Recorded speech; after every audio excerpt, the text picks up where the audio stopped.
I'm Cable Flame. I have to admit this is my first time speaking at formal talk, so forgive me if I'm a little bit nervous. As he said, this is Hacking the Mind, Hacking the Body Pleasure. I spoke about sexuality 2 years ago here at Hope in the informal talk, and I had so many people say, you should do it again, you should do it again, that I'm like, all right, what the hell, I'll do it again. Couple things, words of warning before we start. This is a talk about human sexuality. It is not pornographic, however, it will contain frank discussions on sexuality, BDSM, kinky stuff, hypnosis, and other things like that. So if you're not comfortable hearing these things or talking about these things, there are 2 other lovely talks going on right now. I recommend you go listen to them. Also, being in this room means that you are stating that you are of age of consent for this area, and if you're not, I also unfortunately have to ask you to leave now, because I'm just covering my butt. Also, my non-existent lawyers tell me that I should say that I am not a doctor. Okay, I am a mad doctor, but I'm not a real doctor. Therefore, none of this is to be construed as medical advice. So, obviously, most people here are going to be hackers, and there's many different things and ways you can hack things. The most common one everyone thinks of is computer hacking. You know, how do I get into this box? How do I do this? How do I do that? But there's other forms of hacking too. You can hack just about anything. There's, as the people in Live Journals community 2600 Cuisine know, there's kitchen hacking. You know, you come home at night, there's 3 things in your cabinet, and you have 30 minutes. Let's throw something together that tastes good. It's another form of hacking, and in this way, we can also look at sexuality. I'm going to be covering 2 main types, body hacking and mind hacking, and some of the subjects that I'm going to be covering will cross over into both. I'm going to start with body hacking. I'm going to be covering, oh, by the way, in case you don't know this, I pretty much signed myself up for talking about pretty much twice the amount of stuff that I can actually cover in this time slot. So, as I believe he mentioned directly afterwards, we're going to have a more in-depth discussion over in the informal track. Right now, I'm just going to go over everything really briefly, really quickly to try to get it all in. Please come on over and join us and give us your thoughts too, because I'm not the only one who knows anything about sex, obviously, up here. I want to have everyone's thoughts and opinions and their experiences. So I'm going to start with body hacking. I'm going to be covering sex toys and their usage, BDSM, body modifications, and tele and technodildonics. Let's start with sex toys. There are a wide variety of sex toys on the market out there today. Some of them are good, some of them are not so good. It all depends on the manufacturer. There are people who just put these out to make a quick buck. They do it they say that they sell novelties and things like this.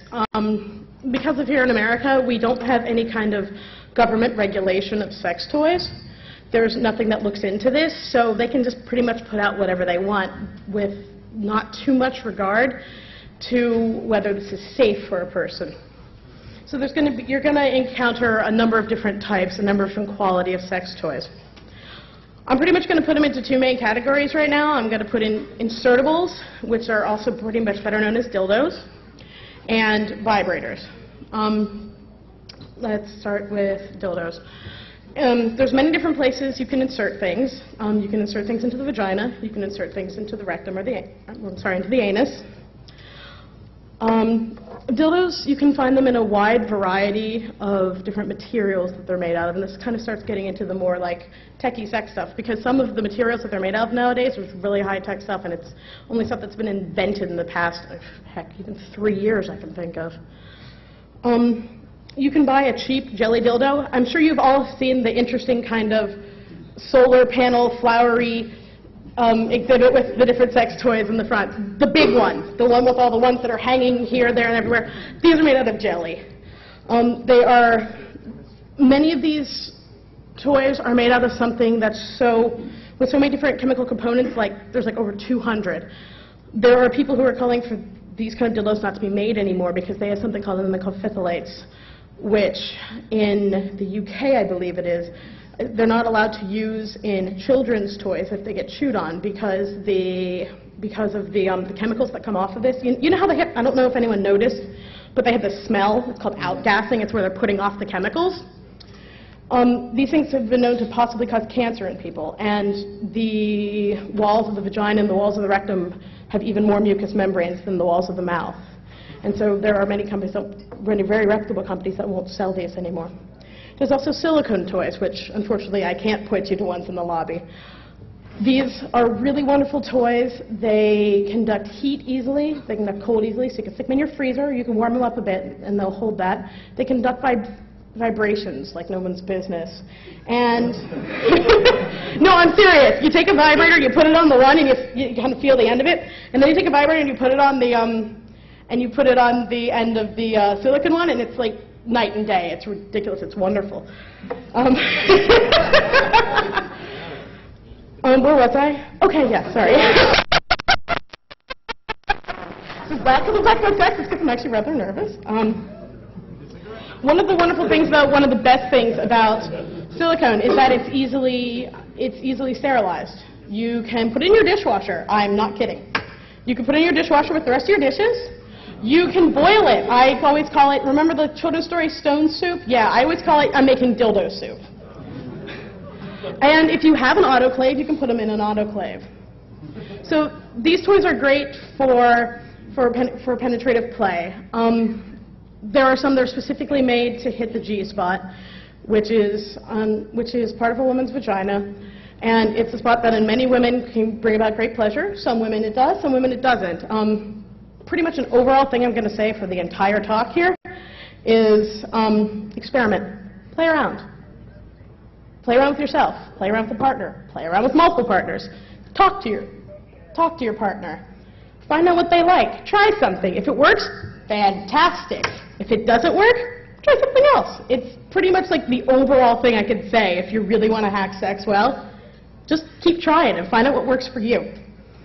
There are also toys that are made specifically to be put up a man's rectum to stimulate the prostate. And okay, before I get anything here, 1, anal sex does not make you gay. Absolutely not. Anal sex makes you a human being. Many people throughout all of time have put things up their butts and liked it. Women, men, and none of the above have put things up their butts and liked it. The men have the prostate, which, oh crap, this room doesn't have a thing to draw on. That's okay. It's inside the anus. It's kind of, let's say you have a man on his hands and his knees. It's the easiest way. If I had a guy here, put your finger, oh, how about here, where you can actually hear me. Put your finger in and go like that. Kind of, it's like a come here motion downwards. Yeah, as I said once about one of my lovers, if I want to make him come, we fuck, we do whatever. If I want to make his eyes roll up in the back of his head and his knees go weak so that he ends up like falling face forward on the bed, I put my finger in his ass. Many men have loved prostate stimulation all throughout the ages, and it's something that if you've never played with, I highly recommend. A couple things you need to remember though about that.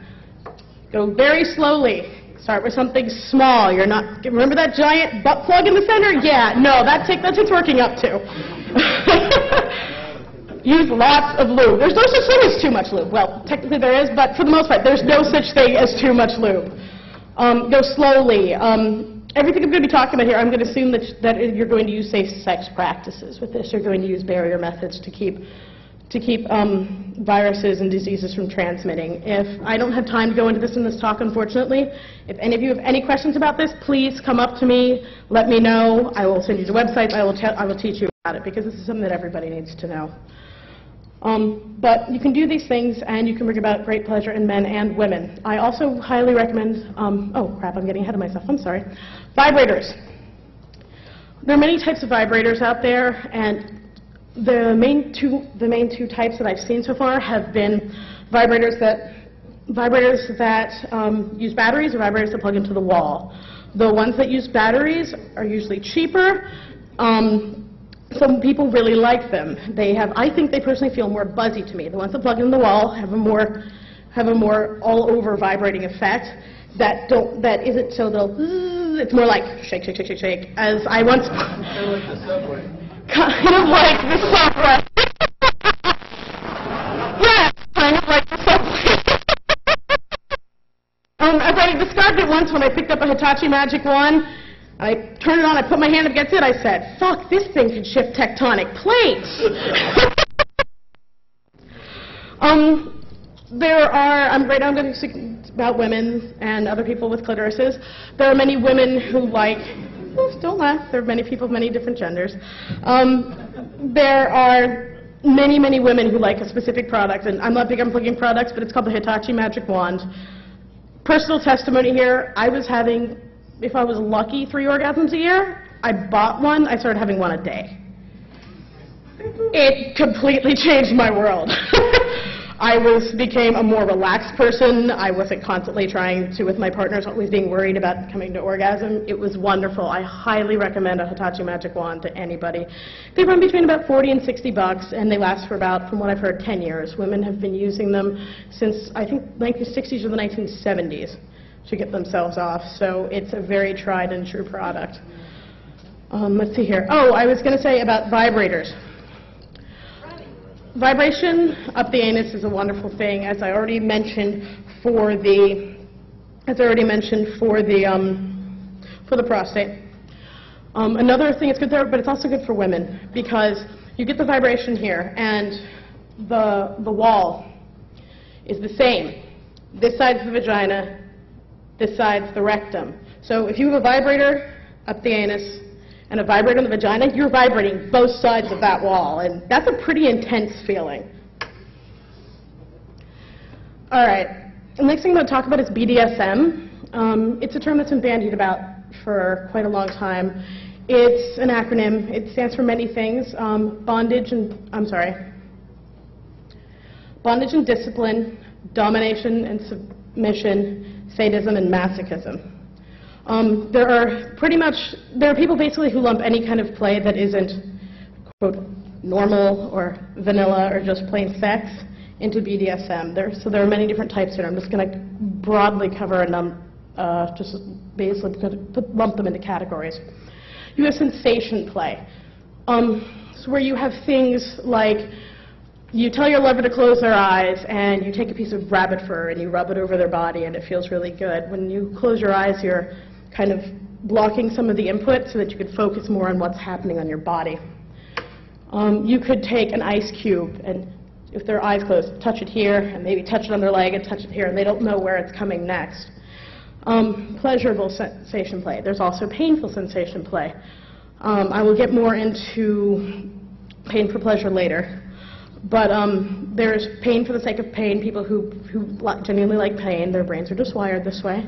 And then there's pain that is used in a way to release endorphins to make it feel really, really good. A very good example of painful sensation play I can recommend, or just pull off the top of my head, is something called a Wartenberg wheel. It's basically a little handle. It's something that's used by the medical profession to test nerve sensitivity and to see if there's any kind of nerve damage. It's a pinwheel. It's really, really, really, really spiky on the end, little spikes. The pinwheel's about big around a quarter, I'd say. And you can run it over your lover's body, and it makes little prickles all over. Another form of BDSM is impact play. We're talking about things like spankings, paddlings, floggings, things like this. I said I'd go back to pain for pleasure. What happens in the body is when anytime any kind of injury is done to the body, whether you're doing BDSM or you just stub your toe, your body immediately sends out endorphins, and it starts sending out endorphins so that the pain doesn't hurt as much, or at least it doesn't feel like it hurts as much. And this is a lot of what BDSM uses to bring the pleasure about in your body. It's something that kinksters use, and they use it to their advantage. Another form here is electrical play. Using electricity to stimulate the body, and I'll admit this is not something I know much about because personally it's really not my cup of tea. But there's something called a violet wand, and it's a machine, and there's like a glass tube that comes out of it, and sometimes it has a ball on the end.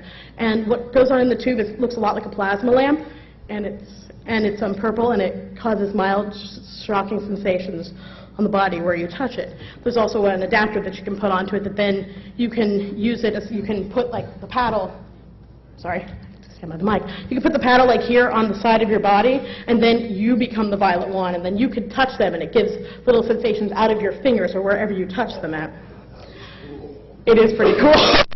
I am I'm a kinky person myself. I go to the clubs, and it's really cool to watch people play with it. Sometimes they'll also find, like, all sorts of interesting things that they'll use that conduct electricity for this. You'll find, like, little metallic pom-poms people will use, and they'll just kind of run it over someone's body, and you see the little shocks going off. It's so neat. There's something called a TENS unit. I'll admit I don't know much about TENS units. I believe that they send current to the muscle stimulation, and I'm sure that with enough study out here that a number of electrical engineers could probably build one themselves. If you're interested in this, there's a fabulous book on this called The Toy Bag Guide to High-Tech Toys. Highly recommend it and the rest of the Toy Bag series. All right, moving on to body modifications. Now, people have been modifying their bodies for thousands of years for a wide number of reasons. Just from the amount of tattoos and piercings and people with funny colored hair that I've seen so far, obviously you guys are well aware of the different reasons that people might modify their body, for beauty, for pleasure, for some kind of ritual purpose. People will get piercings for increased sensitivity. Popular places for this are the nipples, the labia, the clitoral hood, and various parts of the penis. And the people who get these piercings definitely do. Some people say that it actually decreased their sensitivity, but I've found that there are more people who say that they got piercings, especially in their nipples, and it really increased the sensitivity that they felt. And they can twist them a little, tug on them, pull them a little. Someone, maybe a partner will take their teeth and kind of grab onto the ring and just, mess with it a bit. Kind of like a dog chewing on a bone a little. There are people who will do this, and this is more advanced BDSM, people who will do cuttings using scalpels to put different designs on the body. They will do scarifications, where they will do cuttings multiple times so that it intentionally leaves a scar, or they might mess with the scar a little bit, but in that you really have to be careful so that it doesn't get infected. And there are people who do brandings, yes, with a hot branding iron. A lot of these are done by people who consider themselves urban primitives or other forms of like neo-tribal type stuff. A lot of these are done in the situation of a specific kind of ritual kind of environment. However, there is a form of body mod that is a temporary one, and it's called what's known as play piercing. It is where the body is pierced with hypodermic needles of whatever width you want to use, and it is used specifically to pull out that endorphin response. I personally have done it, and I will say that it is one of the most amazing experiences I've ever had in my entire life, and it is one that I will do again and again. It sounds scary. It's all done right on the surface of your skin. It doesn't really go deep at all. It's nothing like getting a shot at the doctor. I hate getting blood or getting a shot at the doctor. It's not like that. Oh, it's horrible. But this is wonderful because of the specific kind of trauma that it does to your body. It really, really kicks in the endorphins, and I call it flying. It's better than any kind of drug I've been on, illicit or illicit. It's absolutely fantastic. I'm sorry, I lost my train of thought there. Excuse me for a second.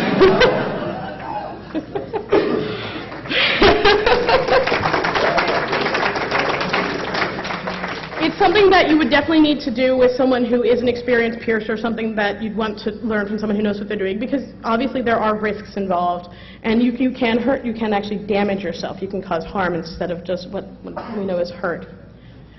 However, I have to admit, the times I've done it, it's always funny that I'm doing it in a sexual environment. It feels like I should be doing an environment where people are exploring different states of mind, whether through altered mind states through drugs or through meditation. But I mean, that's just the kind of altered mind state. It is that extreme. Some people it does it for them, some people it doesn't. But I have to say, pretty much of all the hacks I have on here, this is probably one of the most extreme hacks I have for pleasure, is play piercing. When I was preparing this, my housemate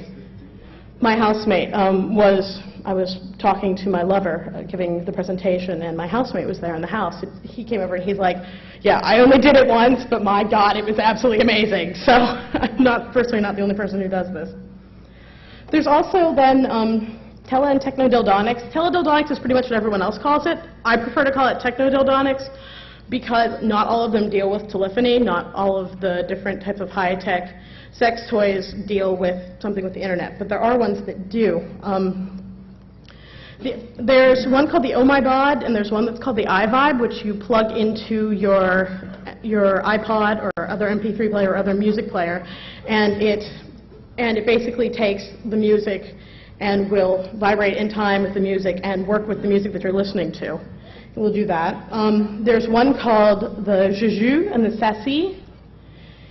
And actually, I just got a chance to read the instruction manual for this one today. But what they will do is they have specific settings, and you can download settings for them from the internet. These ones don't just vibrate. They also have something like a little nubule inside, and you can have it kind of move in different patterns depending. And what's really cool about it is there is a learning mode, and it will learn what you like. And it'll do something, and if you like it, you can tell it to stop there, and they keep doing it and don't stop. You could tell it to move on, or you could tell it to move on to the next one if you don't like what it's doing, and it will remember this, and it will put it into a favorites mode, and then you could go into that. No, I'm serious. That's actually what it's called. It's called the favorites. And the next time you turn it on, you can tell it to go into favorites mode, and it'll do the last 5 things that you did whenever you put it into the favorites mode. Also, you can email, and when you download these different patterns, you can also have somebody else go on the website, create a pattern thing for you, and they can email them to you, and then you can download them onto your vibrator. No, not Bluetooth. I'm actually going to mention that because if anyone had just heard Renderman's talk over there, he was talking about a Bluetooth vibrator and the different ways that you could totally pwn this and how we need to have greater security in it. And he brought up some highly fascinating points. He brought up the point of, let's say someone's Bluetooth vibrator is open, and you go ahead and you hack it and you send them stuff, and they'll go home and they'll say, hey honey, I really liked that thing you did at 4 p.m. yesterday, and I didn't do anything at 4 p.m. And it starts bringing about interesting ethical questions. Some of the renderers said that he didn't think it was such a good idea to do this. I personally think that wireless stuff is just fine as long as we secure it. And the people do a really good job of securing it down, but he brought up fascinating and wonderful points, and certainly you definitely want to talk to him if you want to talk more about that. There was something called, there was a game put out, I'm sure one of you guys can correct me on this, guys or girls, sorry. It's called Res. Did anybody here ever play Res? What systems was Res for? Okay, Dreamcast and PS2. Was it for the Xbox? Okay, it was also for the Xbox. Well, something you could buy for it was called the Res Trance Vibrator. Res was one of, I think it was one of the first rhythm games. And there was just this little box that you could plug in, and as you did things in Res, you could make the little box would pulse and vibrate. And this was a commercially produced toy, and I'm like, they're making a commercial vibrator for an already known system. This is absolutely wonderful. I tried it once. Personally, it wasn't my cup of tea. But there are many people who really liked this. There's also fucking machines, like the Sibian. If you're really interested in fucking machines, unfortunately I really have to get moving here. If you're interested in fucking machines, I highly recommend fuckingmachines.com. Seriously, fuckingmachines.com. This isn't my big field, but my lover is actually, he's also a sexual researcher and educator in some ways, and this is one of his big fields, so he was telling me about stuff like this. And I think something that I saw on the website was the guy was like, I was a banker and this was my hobby, and then I realized I could make money at this. And now I'm making money at this. This is amazing, this is my job and I do this. There are many types of fucking machines you can make. There are homemade fucking machines. There's a wonderful book just called Fucking Machines. It's all about people's homemade fucking machines. And there are people who are like, a farmer from Minnesota who, after a long day in the field, comes home and works on this fucking machine that he made out of an old mixer. It's fabulous, the things that people are doing with technology nowadays and sex. There's one called the Simulator. This one is actually internet enabled. It's wireless. You pick out a name for it. You then give that name to whomever you want. They don't need to know your email. They don't need to know anything about you, or they can. And you just give them the name of what you've named your simulator toy. And they can go onto the website, log in, use this name, and there's a control panel that, if the screenshot I saw was correct, it looks a lot like a race car. It's kind of funny that. And you can control the simulator remotely from, wherever you want on the internet, halfway around the world. There's one called the Thrill Hammer, which looks pretty much like a dentist chair with stirrups, with a fucking thing that goes in and out. This one's really expensive, though. It's like, I think they said they can go up to $15,000. on the really high end. The low-end model was $1,200. So we're talking expensive here. But if this is your thing, like I said, fuckingmachines.com is for you. There's also real dolls, which earlier today there was actually on the screen downstairs on the mezzanine, there was a video about men and their real dolls. It's a highly, highly accurate model of men or women. Most of them are women. You can get them highly customized. They are made with silicone skin, and they're pretty much as close as you can get to a real human without being a real human these days. But the tele and technodildonics part comes in with the higher end models. Will have little sensors on their body, and if you do things to certain parts, if you touch them in certain ways, it then elicits a response that makes a certain type of sound, or a certain kind of reaction from them. Okay, let's see here. Where's my mouse? I don't have a mouse. Hold on. So that's pretty much all I have right now for body hacking. I'm going on to the mind hacking. Do I have any questions yet? Questions, please? Someone? Okay, over there. If you could please step up to the mic somewhere around here. I'm not exactly sure. I can't see because the lights are in my eyes. Yeah, can you recommend a good tech manual for play piercing? A good tech manual for play piercing? Yes, I can. I believe it's just called play piercing, but I definitely know it's by a person named Deborah Addington. In fact, it might be the only manual out there on play piercing. But play piercing is something that, read the manual, but I highly, highly recommend you find someone else to teach you this. Because it's just something that, if it goes wrong, it can go pretty badly wrong. Anything else? Yeah. Go ahead. Please. We just recently got a Wii, and my husband found a homebrew Wii vibrator program for the Wii. So it makes your Wii remote into a vibrator. Wonderful. And it goes perfectly with the Wii condoms. Wonderful. Hey, that's fantastic. Oh, and one more thing about this. I have to admit, I've been so busy, I don't remember the person who suggested this to me, but someone's like, I have the best idea. You take a Tickle Me Elmo, and you take the tickle me part out of it, and you take a vibrator. Well, that tickles.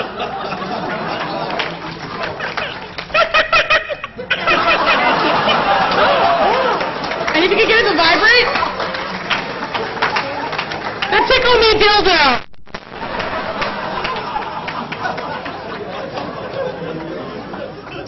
All right, what's my time? Okay, I'm looking pretty good here. I'm at 9:30. All right, mind hacking. First thing I'm going to talk about in mind hacking is, whoops, let me get my thing back around here so I can actually see it. Come here, you. There you are. Thank you. First thing I'm going to talk about is erotic hypnosis. First couple things. Yes, hypnosis is real. In 2000, the people have been getting into hypnotic states for years and years and years. However, the scientific part, they figured out in 2004, a research team in the UK discovered that people in hypnosis should increase activity in multiple areas of the brain, including the left frontal lobe and the anterior cingulate gyrus. Don't know what that means, but there's your research. I have a link if you want to go and find out more. So yes, hypnosis is real.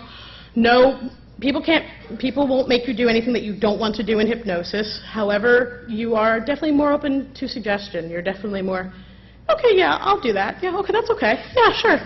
But usually not to the point of, if it's something that's totally against something you'd want to do, you'll have what's known as an abreaction, and you will come out of hypnosis. All hypnosis is self-hypnosis. No one can make you become hypnotized. And hypnosis is not sleep. It doesn't, you are aware of what's going on. I know this because I've been hypnotized a number of times myself. You are certainly aware of what's going on around you. It's just usually you feel a more pleasant sensation. Erotic hypnosis can be used in many, many different ways.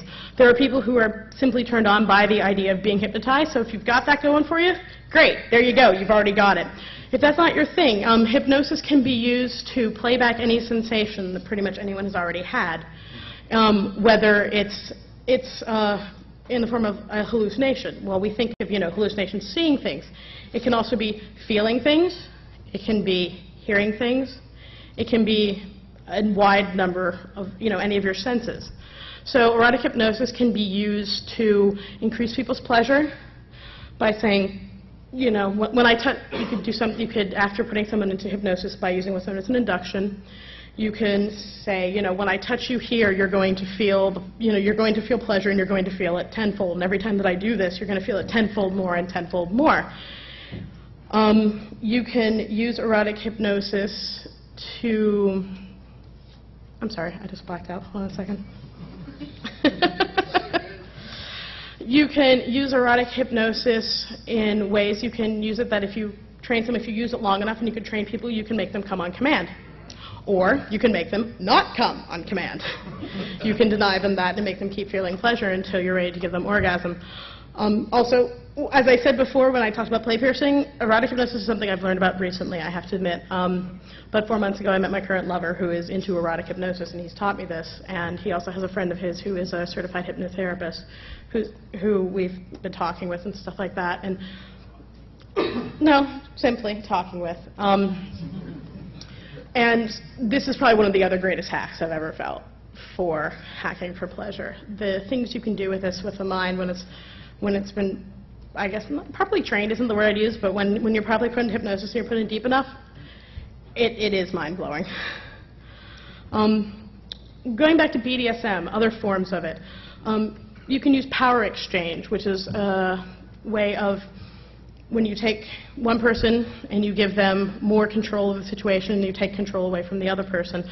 The traditional form of this is a master-slave type thing or a dominant-submissive, but there are many different forms of this if those aren't your thing. Personally, I'm not into master-slave. You can be a pet or owner. You can be pretty much anything that you can come up with. And this is, for people who are wired this way, this can be a very, very highly erotic thing. Once again, try things. Practice. Do stuff. If it works, great. If it doesn't, move on. Another thing that I'm going to cover is what's known in the BDSM community as mindfuck. The best way I can put mindfuck in, you guys will get this because you're hackers, it's basically social engineering the brain for sex. It's the best way I can put it. There's a form of BDSM play which is known as blade play. It's usually don't cut people with it. It's usually just used as a threat so that people will react erotically to the fear and maybe the touch of the cold steel on their body. So you take somebody and you tie them up. You take out a really big, scary knife, and you're like, I'm going to use this on you. And then you blindfold them.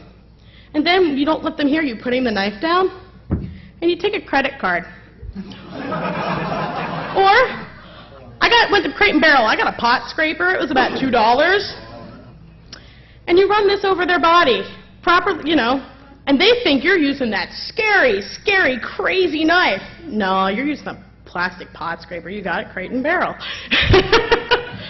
This is a form of mindfuck. Mindfuck is an incredibly creative thing. I mean, you can just use your brain and come up with just about anything you could think of for mindfuck. I read an example of somebody who is into vor, which is the idea of being, they are turned on by the idea of being eaten. And there are people, not eaten out, eaten. And there was a lot of mindfuck used in a scene where they were being cooked and they were basted, but what they were basted with was liquid latex, which is something that you can paint on people's bodies and cover them up with. And it was the color of their skin, and they put on multiple layers on the person. And usually when you do liquid latex, you want to cover someone in oil so that it comes off easy and doesn't stick to your hairs. But they didn't do this. So then later, when they were done, when they carved this person up for eating, they then took a knife and they cut the liquid latex off their skin, and it kind of pulled out their hairs a bit, so they felt like they were being, cut open and skinned like that, prepared for eating. And apparently this just sent them through the roof. This is another form of mindfuck. Obviously they're not actually preparing this person to being eaten, but it tapped into the right point in their psyche, and it worked for them. So mindfuck pretty much is just the social engineering of sex.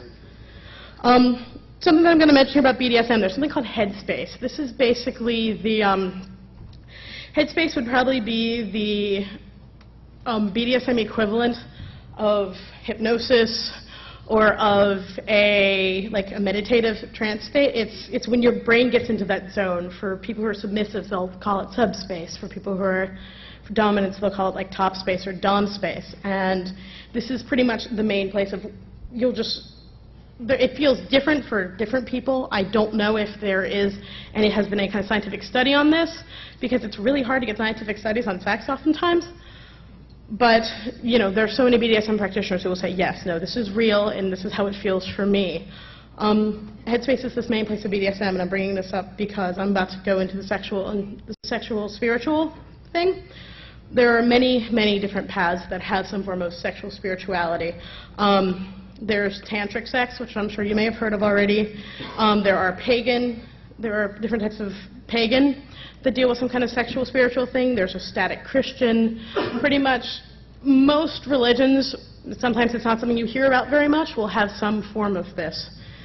I mentioned before Headspace, and I did this because personally I've had spiritual meditative mind space. It feels very similar to the same BDSM Headspace. I was raised Catholic, and I've been in church before, and I've been praying, and I just go into this place with my head, and I'm like, you know what? This feels a lot like being in subspace. Huh, that's interesting. Especially from the people who are like, oh, you know, you can't, you know, we do BDSM and we're better than this, you know, and, you know, people go to church and they sit there and they have a man in a robe, give them a cracker and stuff, and I'm like, okay, I'm doing that, a man in a robe and a cracker thing, and I'm feeling the same thing I feel in BDSM. Okay, obviously there are just many different paths to the same kind of feeling good, and that's kind of what I talked about, obviously. And there's also the idea of spiritual experience as sexual experience, as I just described. This was, when I'm in church and this happens to me, it is a similar headspace, and there are many ways of feeling good, and my talk isn't just about sexual pleasure, it's about all different types of pleasure. And this is another one of that. I'll be honest, this has never been a really big field of study for me. If you're interested in this, I can give you links and other places to go to, people who are really into this. Next we have sexual role play. I have two really good notes here on sexual role play, and I think I'm just going to read them directly out loud. I put, by letting yourself be someone else, you can step into their sexual experiences and feel things from a different point of view. And by letting yourself be someone else, you can experience some of your greatest fantasies. Sexual role play is something I have an incredible amount of experience with because it's something I've done since my first sexual experiences. And the best thing that I can do to people recommend is sit down, think about some of the things that are your fantasies. Think about the things, possibly the things you masturbate to. Find a partner who's willing to do this. Ask them what their fantasies are. See where they interact and try them out together. First couple times you do it, you might feel a little silly. It's okay to feel silly. It's okay to laugh. I mean, people take sex so seriously. It's nothing serious. Laugh. It's okay. Get it out of your system, and then just try to get yourself back into that headspace. There's as many different fantasies as there are people. You can have the more, quote, usual fantasies of, you know, doctor-patient, or maybe, you know, sexy school teacher, naughty student, stuff like that. But, I mean, this is obviously a geeky community, and I mean, there are many different people with many different fandoms, and if that's your thing, go for it. Personally, I'm a big Doctor Who fan. You can bet your butt I do Doctor Who roleplay in the bedroom. I'm sorry? Funny you should mention that. Going back to the hypnosis thing, I know people who are into erotic hypnosis that are also into Doctor Who, and they will use this to be their erotic trigger. Like, you could point this at someone's head. For some people, you know, if this is the thing they've set up, you can point at their head, and they just start convulsing. So there's nothing wrong. I mean, remember, this is your time in the bedroom. So you know what? If you want to get it on with a Cylon, go ahead. Get it on with a Cylon. That's just fine. No one has to know. And you know what? Maybe letting someone know, they might say, hey, that is pretty hot. You want to join in? Sure, you know? I'm going to talk about cybersexuality next. I've mentioned the fucking machines already before. There's been cybersex, I don't know this for a fact, but I'm sure there's been cybersex as long as we've had the first BBSs, as long as we've had the first emails. Maybe the first email was hello world, but the second one was, hey baby, what are you doing tonight? I mean, what are you wearing? There you go, what are you wearing? Maybe that was the first SMS message, I don't know. So people have been using the internet to have sex and to talk about sexual things for a very, very long time. Back in the big days of news groups, you know, alt.sex.whatever was a huge, huge thing. Hell, the technosexuals, the people who are into robots and other things like that, they still identify as ASFR, alt.sex.fetish.robot. It's just the term they've gone by. They name themselves after a defunct news group. However, a lot of this stuff it's been mainly text, you know. IRC, you'll go on and you'll have cyber sex with someone. You'll IM them or you'll exchange emails. So all this is just text, but as we explore, I hate to say Web 2.0, please don't hurt me. But as we explore Web 2.0 and as we explore the different things that we're able to do nowadays, it's getting to be more than that. And I'd like to bring up Second Life. Second Life, to those who have not been on it, it's an environment where you can basically create your avatar to look like literally anything you want it to look like at any time. You can change gender, you can change species, you can be a giant walking hot dog. It's perfect for the fetishes, and it's an interactive community where you can go different places, see different things, talk to people, do different people. And it's absolutely perfect for fetishes, it's absolutely perfect for erotic role play. Pretty much any kind of fetish you can imagine is already on Second Life. And it's because of just this ability to change and do whatever you want, it allows people to go wild. To really delve into their fetishes and to delve into their fantasies. And even if you're all curious, you know, make sure your video card can support it and go on. There certainly is a learning, I'm going to be honest, there is a learning curve to Second Life. It's a pretty steep one, but once you get over that, it's wonderful. You can meet so many different people and you can have so much fun. I mean, personally, I consider myself gender fluid. I consider myself a person who's sometimes male and sometimes female. And I love Second Life because in one moment I can be a girl, and 3 clicks later I'm a guy. I have donned a male avatar, I have gone into an all-gay male sex area, and I've had gay sex. And this isn't something I could do in First Life, in real life. Yes, I play Second Life too much, thank you. This isn't something I could do in real life. Now, of course, I don't know. Maybe the other person on the other end was a woman. I'll never know, because I may never run into that person ever again. But it's a place that really lets you explore and be what you want to be and explore what you want to explore.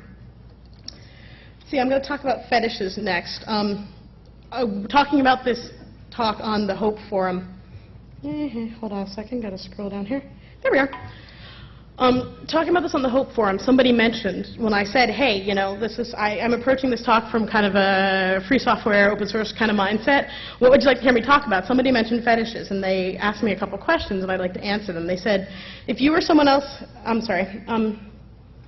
why are we wired this way? Why do people have fetishes? And the answer to this is, honestly, in short, who knows? We don't know yet. There hasn't been enough research.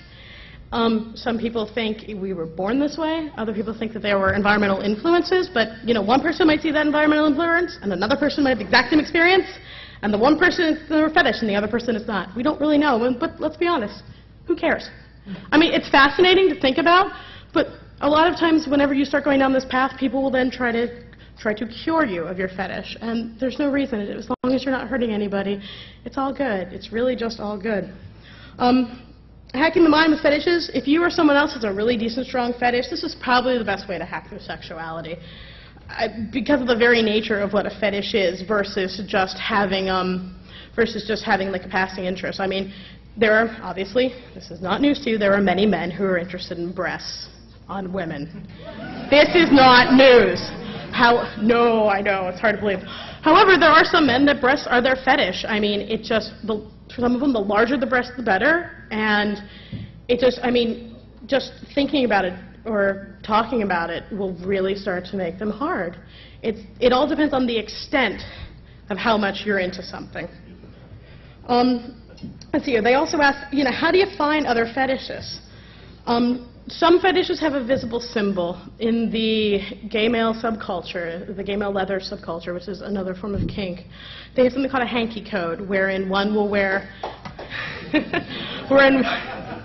yay, hanky code, wherein one will wear a handkerchief or a bandana of a certain color in their back left or back right pocket, depending on what they like to do with that fetish. And red is fisting, and yellow is golden showers, urination.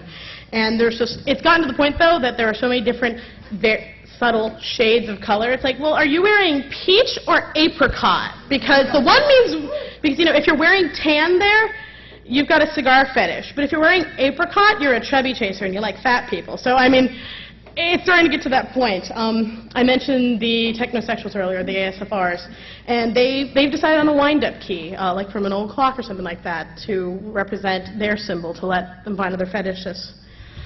Another way to find fetishists, go to BDSM events and ask around. Find out if there's a local club in your area. And you might be thinking, I live in the middle of nowhere, I'm not going to have a club.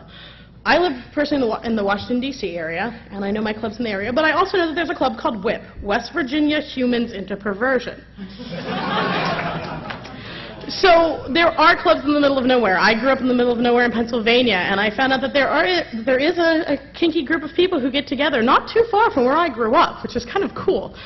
But they are everywhere. If you do live in an area that if you do live in an area that is in the middle of nowhere, I recommend going to your local large town, your local large city, find out what their BDSM club is, and then go from there and ask them, hey, is there anybody meeting up my way? And you might find out about a munch, which is where people meet for lunch, and it's totally casual, there's no play involved. They just talk. They sit there and they talk about whatever, and they just get to know each other. There might be a happy hour or something you can go to.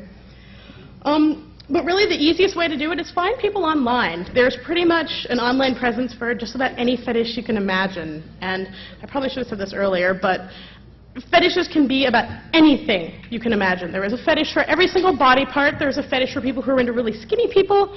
There's a fetish for people who are into really fat people. There's a fetish for objectification, becoming a human chair or something like that. There's a fetish for people who are into balloons. There are fetishes who are into people who are being eaten. These are all real ones that I've studied, and I'm just thinking off the top of my head. There are fetishes for people who want to have sex with robots. There are fetishes for people who are into some kind of mind control, whether it's real or imaginary. There's the erotic hypnosis fetish I mentioned. There's basically anything you can think of as a fetish. I'm sure, everyone's already heard of necrophilia, but I'm sure there's someone somewhere who has a coffin fetish, or maybe even a flower fetish.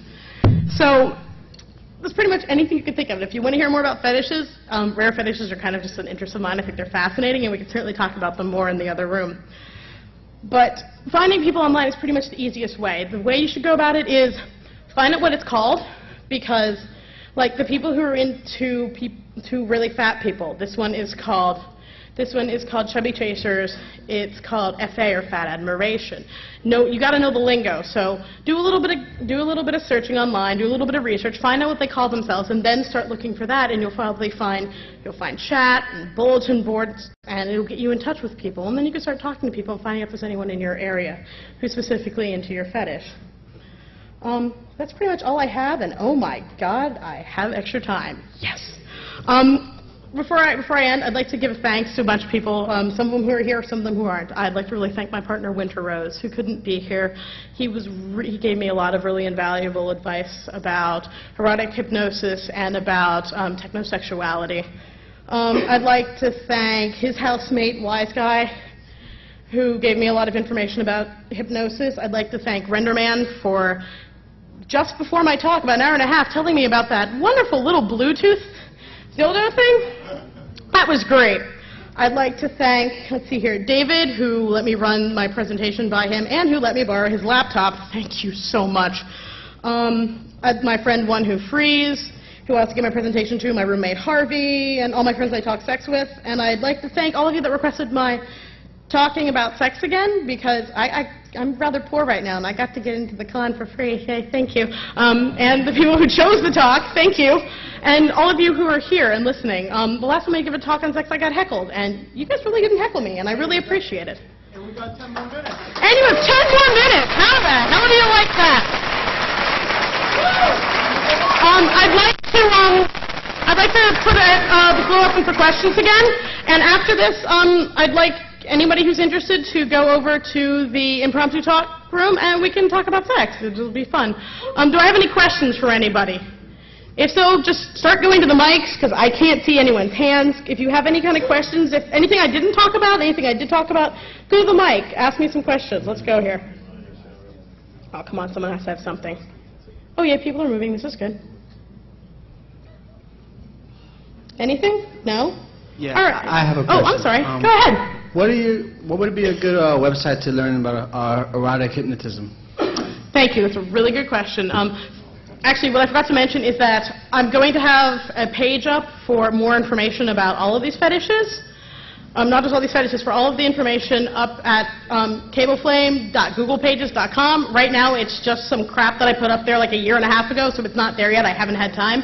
However, your specific one on erotic hypnotism, let's see here. I don't remember off the top of my head. There's a podcast by a woman who goes by Lady Ruetha.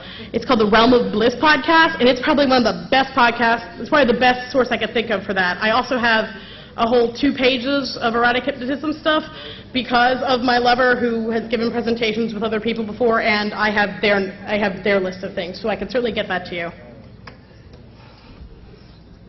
So me and my partner recently found out that she's allergic to her hormonal birth control. Okay. And I was wondering if you know of any non-hormonal birth control methods other than condoms.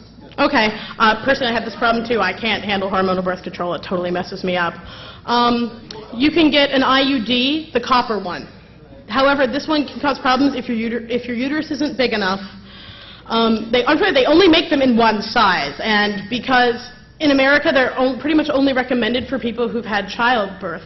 In Europe, they're used for all women, so this may or may not work for her. This person, I went to get one, and it didn't work for me because my uterus is too small. So there are cervical caps, there are diaphragms. These are not always the best method because there are certain things you have to go through, and they're better for like occasional sex once in a while, not like, you know, if you're really hot for each other, like, you know, a couple of fucking sessions in a couple of hours. It doesn't really work so well for that because of the way that they work.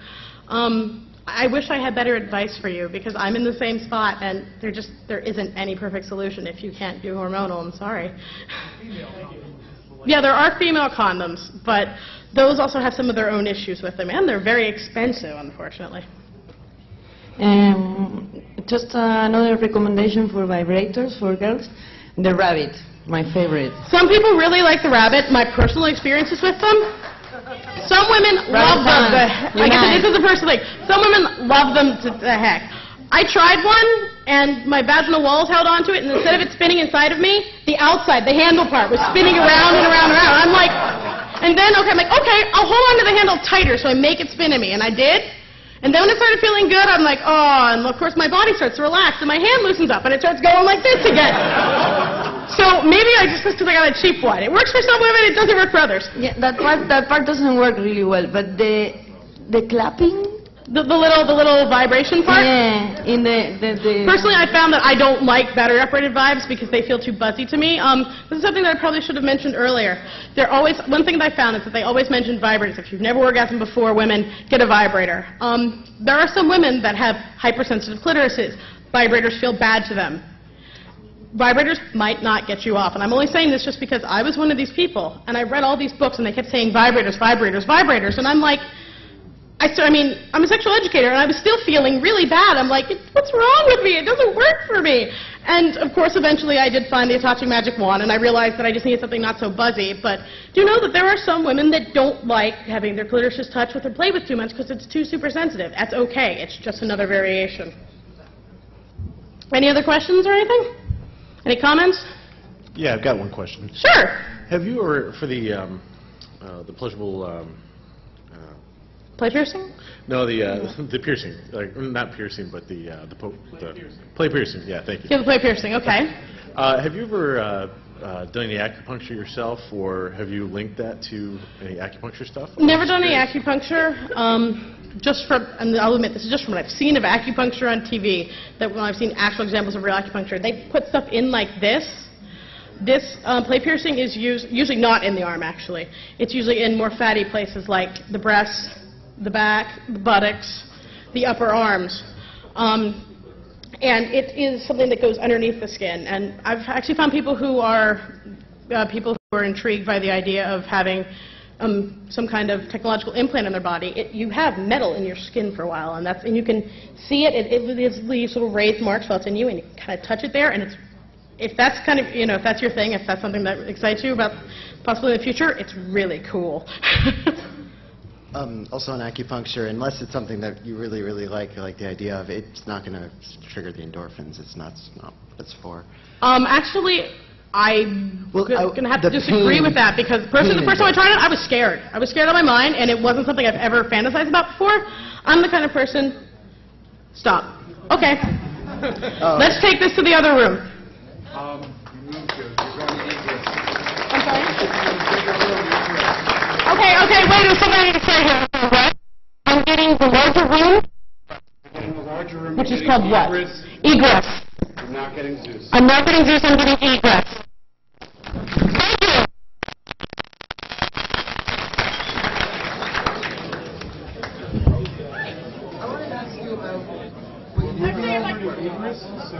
I gotta get me going because there is another talk.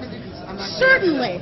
Like I said, this is not something I ever okay. Oh, you're so lucky I didn't ask questions. Hey, you can ask yours later. It's not something I ever fantasized about. It's something that actually scared me and that didn't turn me on, but it still can do that. It's just getting play piercing. It was